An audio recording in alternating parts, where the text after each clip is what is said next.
In 1984, at the very peak of IBM's dominance on the PC market, Apple released the very first Macintosh. Unlike the rather serious business machines that IBM offered at the time, the Macintosh was a much smaller and very user-friendly little machine. But it also lacked something very useful. Many IBMs and compatibles had internal hard drives at the time. And even if your IBM or clone didn't come with a hard drive, it was a rather easy upgrade. But the Macintosh, not so much. There was a fancy and very expensive hyperdrive kit for the Mac. I don't have one of those, and I'm not buying one anytime soon. But that's not how we do things around here anyways. So let's instead hack this Mac. I seriously doubt that anyone actually did this hack back in the day. But I'm an old school chap, so I want to do this period correct. That means I'm going to try to only use parts that were actually available at the time when this machine was still in use. This is, by the way, the Mac from Harvard that we have restored previously on this channel. You may have recognized it by that fluorescent green tube. So I guess we already have hacked it once. And the usual disclaimer applies. Please don't poke around inside CRT displays. They may be charged with high voltages, even with the cord unplugged. So Mac Harvard here was manufactured in week 47 of 1984. The first thing we need to do is to pull the reset switch off. There was actually a special tool designed to take the cover off these machines. But you don't really need it.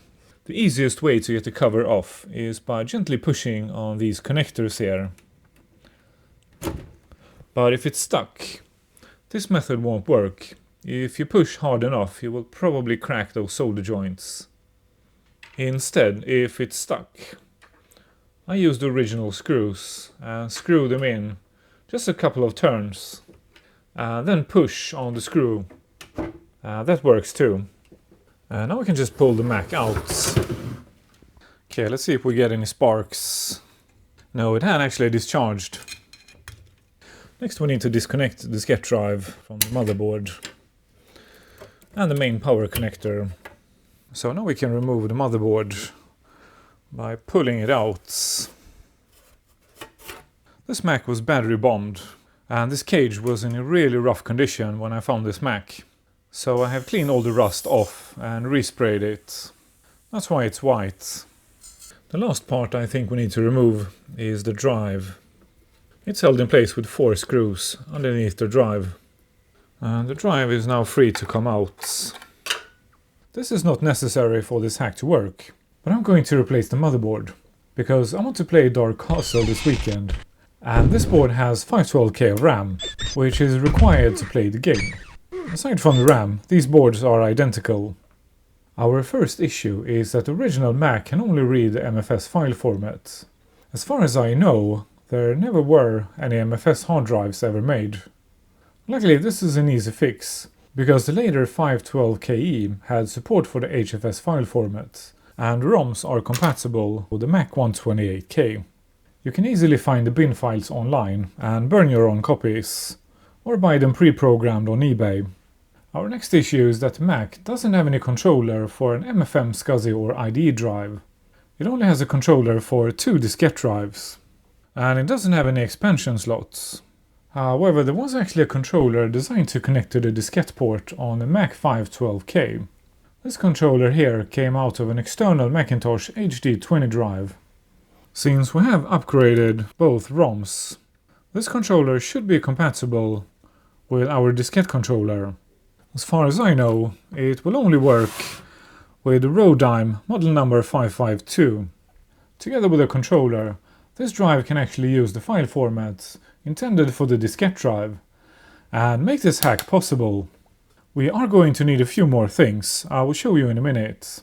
But our next issue is that these drives have nasty tantalums. And these buggers, they go bang if we turn the drive on. Pretty much guaranteed.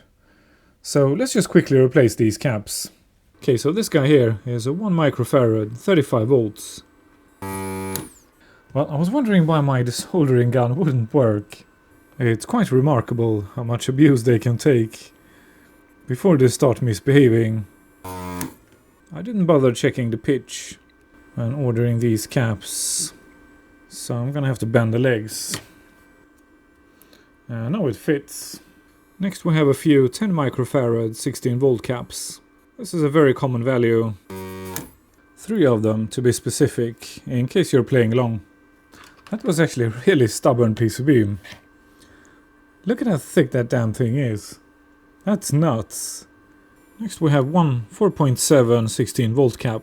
I actually had to crank up the heat to get that solder out. And finally we have one 2.2 micro 25 volt cap here. And that's our last happy cap. Let's just gently turn the drive and see if it makes any noises. No, it's dead silent. Let's hope everything else is good too. The PCB is connected to the drive with no less than 4 connectors. This connector here can actually be installed incorrectly. So pay attention if you're restoring one of these. The controller has 2 tantalums too. They are 22 microfarad 16 volts. I'll replace them off camera, so we can move on. I don't want to drill any holes in my original Mac, so I'm going to use this drive cage instead. This cage is from a Macintosh Plus, and nowhere near as rare as the original Mac. I'm going to start by drilling 2 pilot holes on top of the cage, and then I'm going to enlarge them to 4 mm. I also need a couple of holes on the side of the cage. I'm going to enlarge these holes to 3 mm. Next we need to connect the hard drive somewhere on the motherboard. It would have been really nice if we could connect both drives to this connector here. But unfortunately that's not how it works. The original Mac doesn't know anything about daisy chaining. It only has 2 IDs. One ID is going to this connector here, and the second ID is connected to this port here. This connector here is obviously taken up by the internal diskette drive. So we need to connect to this port here, so we can use the second drive ID. Unfortunately, I ran into some trouble here. The plan was to desolder this connector here and install pin headers instead of that connector. That way we could have connected both drives side by side here. But there is a problem. The DB19 connector here uses a different pitch from regular pin headers. I think it's 2.70 something millimeters. So I can't install pin headers in these through holes here. So I'm gonna have to do some thinking and see what I can do. Okay, I searched everywhere, but I couldn't find a suitable connector. So instead I grabbed a lesser board and decided to do a prototype. So I took regular extension cables and soldered the pins directly to the PCB. It doesn't look great, but this is my only option until I can find a suitable connector. By the way, I found the schematics for these boards online, and 3 of these cables are not connected. By the way, these pins here are not identical to the connector for the diskette drive. So if you decide to make this crazy hack, you need to have a look at the schematics. So now we have a new problem. The installation is going to be an absolute pain, because all of these are individual connectors. So to install and remove the motherboard, we would have to disconnect every single pin and then reinstall it inside the machine. And then of course keep track of all the colors and make sure that the correct cable goes to the correct pin. So what I'm going to try to do is to use a toothpick and apply some glue between all these connectors and try to glue them together so they will become one large connector instead of 20 individual connectors. Not an easy task, but probably a lot easier than having to disconnect and reconnect all the individual connectors. Before we start installing stuff, I desoldered the LED on the controller, and I'm going to install pin headers instead. The leads on this LED are a bit too short, but that should be easy enough to replace. I found some nice matching amber LEDs, or maybe I should save these for the amber Mac instead. Okay, I decided to bend the leads on the LED, and then I soldered slightly thicker leads, so now we can push it through the front grille and hide it away behind this piece of plastic here. And with those thicker leads, a regular extension cable will now fit. We better secure it with some hot glue. This stuff is easy to remove if I ever want to go back to stock. Well, I seriously doubt that I will ever go back to stock. If we can actually pull this off, that drive is gonna stay in this machine. I just realized something. This hole here is actually large enough for the controller to go through. So that means we don't have to disconnect and reconnect that cable. This is going to be really tight, so I have attached both cables to the board. Okay, so let's feed the controller through the chassis. So let's push that motherboard down. Oh, that is a tight fit. There's just about room for those cables underneath the chassis. I was hoping to feed both cables through this hole here, but then we would have to disconnect the controller. My biggest concern with this project is interference. So I'm going to reuse an old RF shield. Bonus points if you can guess where this came from. I'll give you a clue. It starts with a C and ends with 64. Okay, that should fit nicely. So it will ground to the drive cage on this side and isolate all the electronics on the drive. I'm also going to use rubber grommets when installing the hard drive. And now we can screw the cage to the hard drive. Since we have replaced those ROMs, this machine can now read 800K drives too. So we might as well upgrade. Looks a bit funny, but as long as it works, I'm happy. I decided to drill a third hole here and mounted these plastic standoffs. I don't know what plastics these are made of, but they are really strong and sturdy.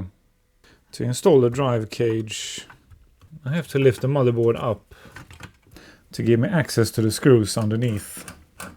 I cut another piece to size, so let's install it between those drives and the controller. Let's hope it grounds enough against that cage.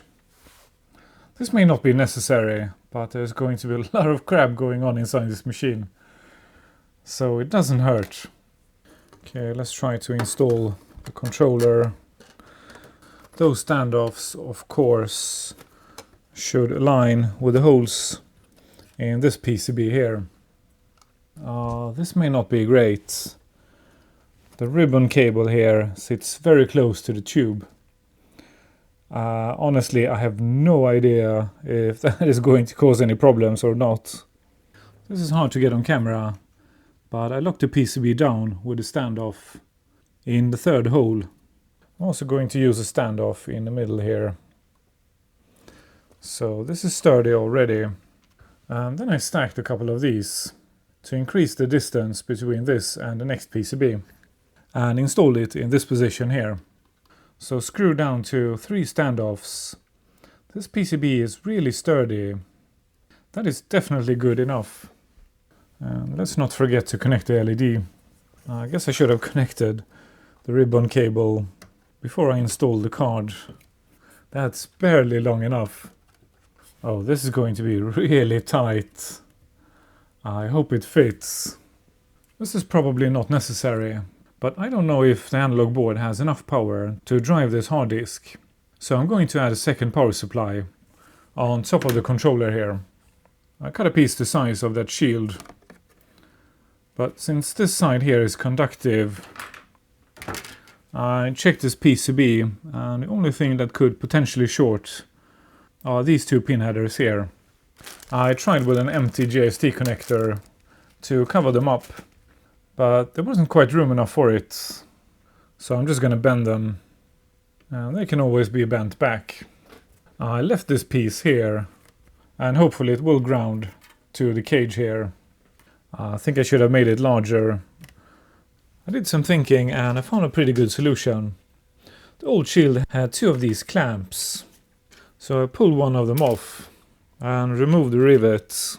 So now if we make a hole in the shield, we can use a washer and install it in this shield here instead. Let's hope that shield is strong enough for a rivet.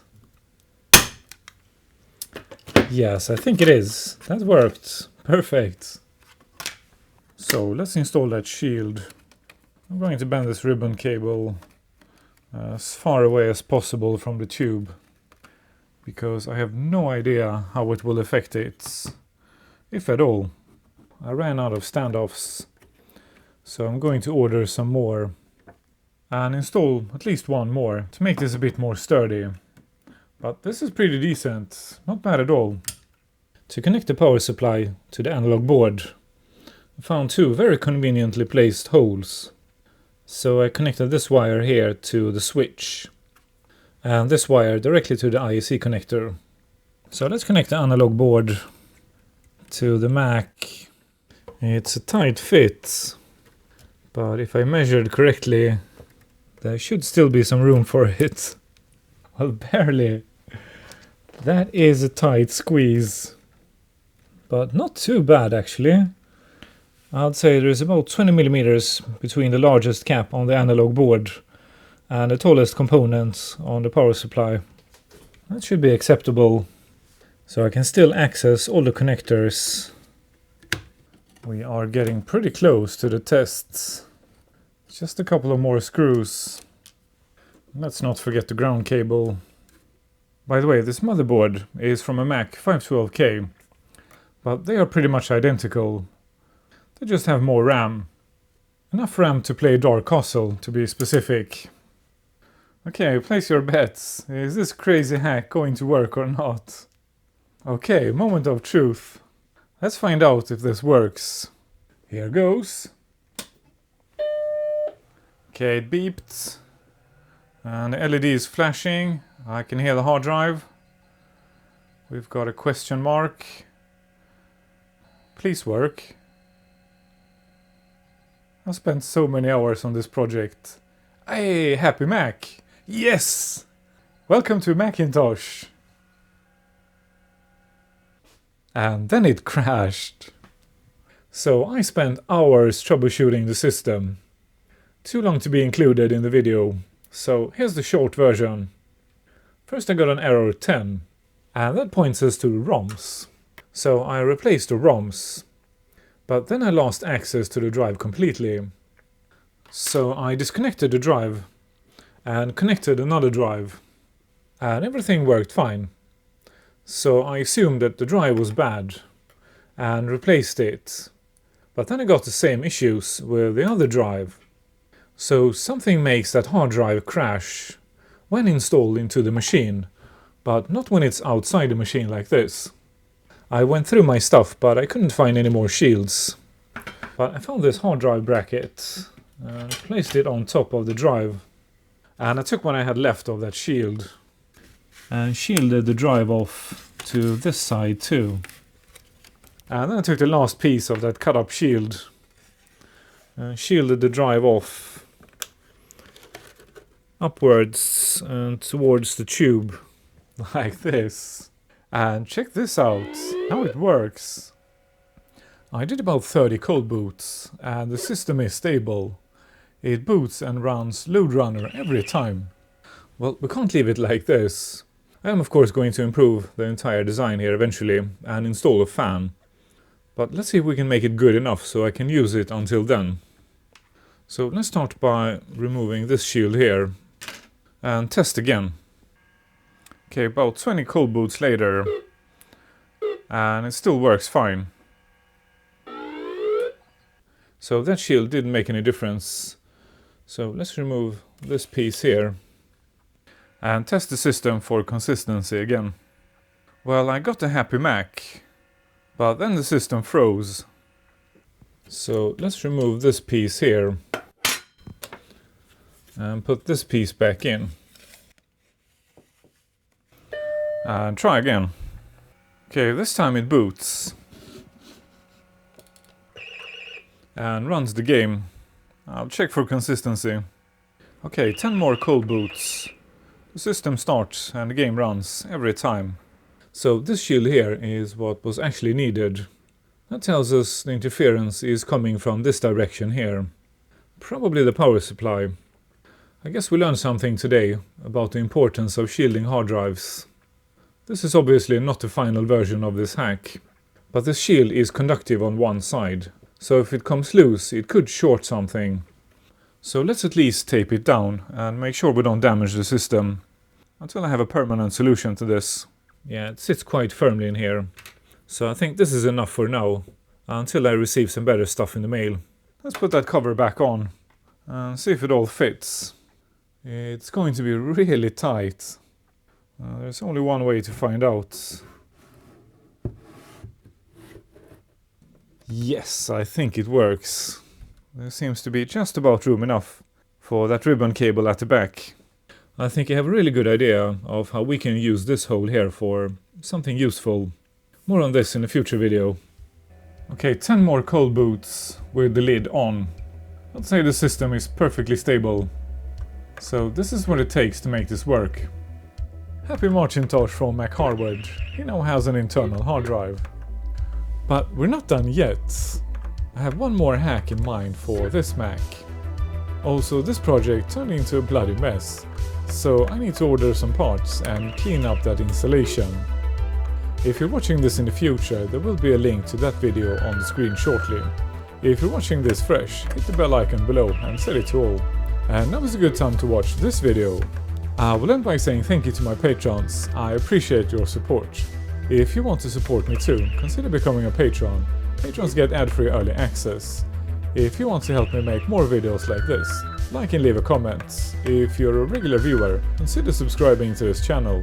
Thank you for watching, and I'll see you next week.